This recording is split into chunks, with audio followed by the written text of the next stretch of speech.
Hey, what's up you guys? My name's Tyler Rugge. For today's video, we are talking about quarantine. Now, quarantine is something I feel like is not talked about often enough considering how important it is. And I haven't really talked about it a whole lot.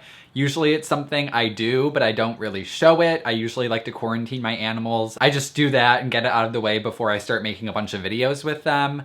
But today I wanted to actually show you guys how to quarantine, why it's important, and kind of go through the process and how to do it properly.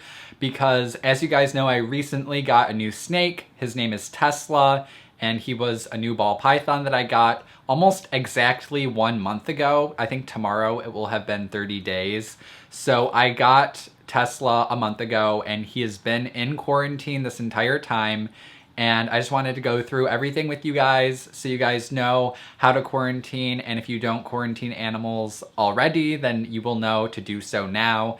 And quarantining is something that you want to do with pretty much any animal you ever get. You want to quarantine if you get a new rabbit, a new hamster, a new fish for a fish tank, and also reptiles. Pretty much any animal should be quarantined when it's brought home or if it gets sick. But for today's video, I'm going to be going over how to quarantine specifically reptiles because that's what I have the most experience with and that's what I most often need to quarantine. Now, like I said, you want to put an animal in quarantine if you bring it home as a new animal, or if you have an animal that gets sick, you want to remove it from where all your other animals are and put it in quarantine. Now, it doesn't matter where you get the animal from, regardless if you get it from a breeder or a pet store or a family member or a stranger, it doesn't really matter. You should still quarantine it because you don't know what health issues it could possibly have. It could have something that its previous owner didn't know about. Not only will quarantining your animal help make it easier for you to treat and see any visible illnesses, but it'll also save any of your other animals you may have at home from contracting anything. So basically the purpose of quarantining is to make it easier to see any illnesses or anything that could be wrong with the animal you brought home. And also when treating an animal, you want to do it in quarantine. And also quarantining will prevent you from spreading any sicknesses to your other animals. So in order to quarantine, you want to set up an enclosure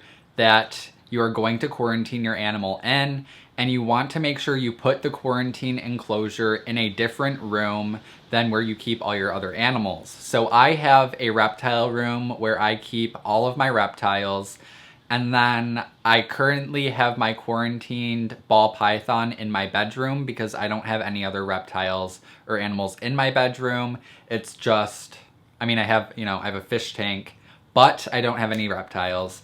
So I am quarantining my ball python in my bedroom. He's on my nightstand and he is away from all my other reptiles. So if he had any mites or if he had any kind of infection or parasite or anything like that, it's not going to easily spread to my other reptiles. But there are still other precautions you have to take aside from just separating them, because you obviously don't want to touch your quarantined snake and then go touch your other animals, because that's another way that things can spread. So basically you need to set up an enclosure for quarantine, like I just said.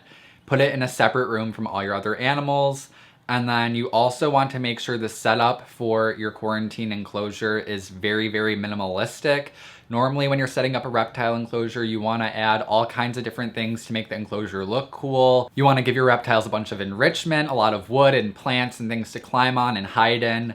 But you don't want to do this when you first bring it home and you're putting it in quarantine, because the more stuff you put in there, the harder it's going to be to observe your animal. And also, if your animal ends up having some kind of fungus or infection or something, you're going to have a lot more stuff to either throw away or sterilize. So you really just don't want to put everything in there. You want to keep it as minimalistic as possible. So usually when quarantining, people use paper towel as substrate, and that's 100% what I recommend for quarantining, because using paper towel for substrate makes it easy to clean and keep it very sterile. And also it's a lot easier to see different things. Like, it's a lot easier to see mites on paper towel. It's a lot easier to observe their poop on paper towel. So I would recommend using paper towel as a substrate. You want to give them a water dish and also give them a couple of hides. Hide for the warm spot, hide for the cool spot. However many hides you would normally give your animal, whatever species it is. You want to give them hides, but you want to avoid using things that are like made out of wood, because wood is very porous, and again, it's harder to clean, and it will just be a bigger harboring ground for bacteria. So you want to try and use just plastic hides because they're a lot easier to clean. So for my ball python I have in quarantine, I have a paper towel laid down, I have a water dish, and I have a hide on the warm side and a hide on the cool side. And both my hides are just these plastic cave hides that I bought from a reptile expo.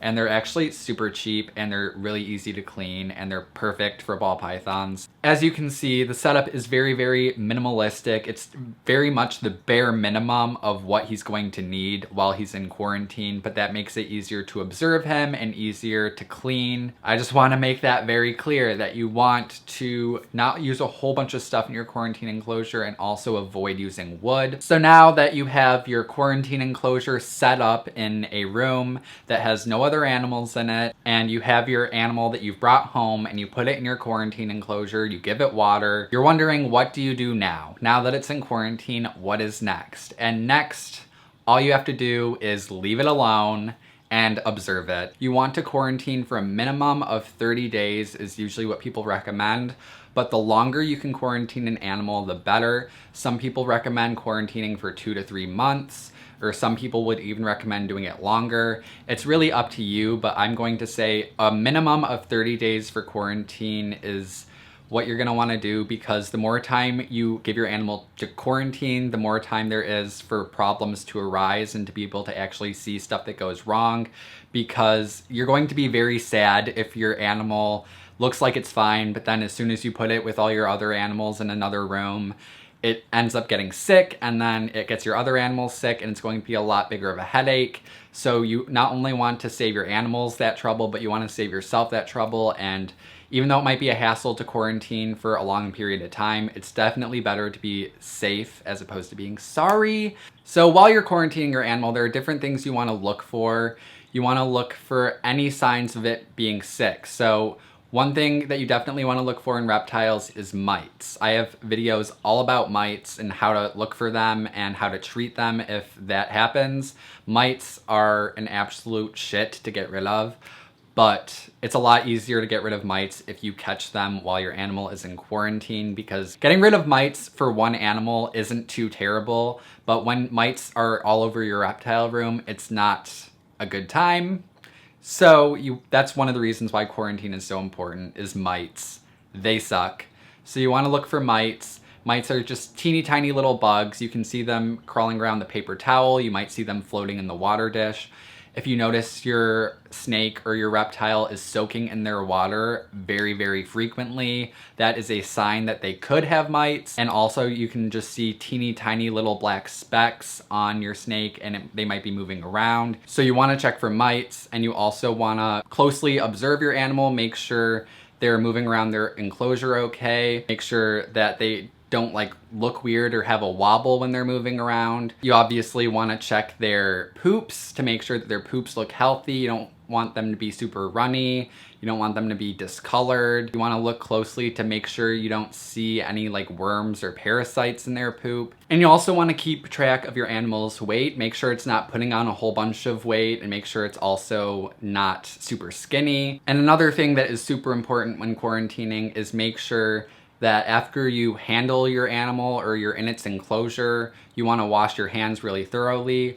And any tools that you might use to feed your animal, like tongs or whatever, you only want to use for your quarantine animal. You want to have separate tongs for your quarantine animal, because you can't feed your quarantine animal with tongs and then go to another animal that isn't in quarantine and use the same tongs, because that's one way things can get transferred. And also, if you are going around cleaning your enclosures, save the quarantine enclosure for last. You want to clean all your regular reptile enclosures first, and then clean the quarantine one last, because again, if you were to go in your quarantine enclosure and clean it and then go to your other reptile enclosures, that's one way, again, things can spread.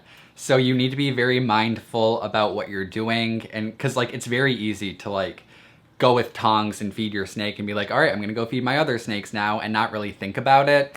So it's something you need to be mindful of, because that's how mites can spread, that's how infections can spread, and it's very important, again, to make sure you're not doing any of that stuff. And it's also important that while your animal's in quarantine, that you're not handling it too much, and preferably probably not handling it very much at all, because it can stress it out and make it harder to see any strange behaviors it may have if you weren't to handle it. So you want to just kind of leave it alone and observe it while it's in quarantine, because it'll be just a lot easier to see if there are any strange behaviors it's having, or it might have any issues. And if any issues do arise with your animal, if it does end up getting sick and you end up treating it and then it looks like the animal is okay afterwards, you want to reset the quarantine clock. I know that sounds so freaking annoying, but basically what that means is, let's say you've quarantined your snake for 20 days and then you realize that your snake has mites, and then you go through the whole process of treating the mites, and you eradicate all the mites, you don't see mites anymore, and then let's say by this point it's been 30 days. From the day that you notice that the mites are gone, you want to restart the quarantine to make sure they don't come back or any other problems don't arise. So when you're quarantining, you want the entire quarantine period to be your animal is healthy. So if you're planning on quarantining for 30 days, you want your animal to be healthy for that 30 days. And if something arises, you need to fix that problem, and then from the time that problem is fixed, it's going to be another 30 days. That's just how it works. I know it sucks. I'm sorry. But yeah, that's how you quarantine a reptile. I think that's basically it. If you guys have any questions about quarantine, leave them down below. If you have any suggestions or comments or anything to add, please leave them down below, because I love how we can all just share knowledge in the comments section and learn from each other. That's the great thing about the internet. I think that's basically it for today's video. Luckily, Tesla over here has been doing great on quarantine. I think that he's about ready to leave quarantine again. Tomorrow it will have been a month. I might leave him in quarantine a little bit longer than that just to make sure, but he's been doing great. He's been eating, he's been pooping. So yeah, that's it for today's video. If you guys liked it or you found it helpful, give it a big thumbs up. Subscribe to my channel. I post videos every week. Also, don't forget to check out my social media, my vlog channel. Those will be linked down in the description below, and I will see you guys in my next video.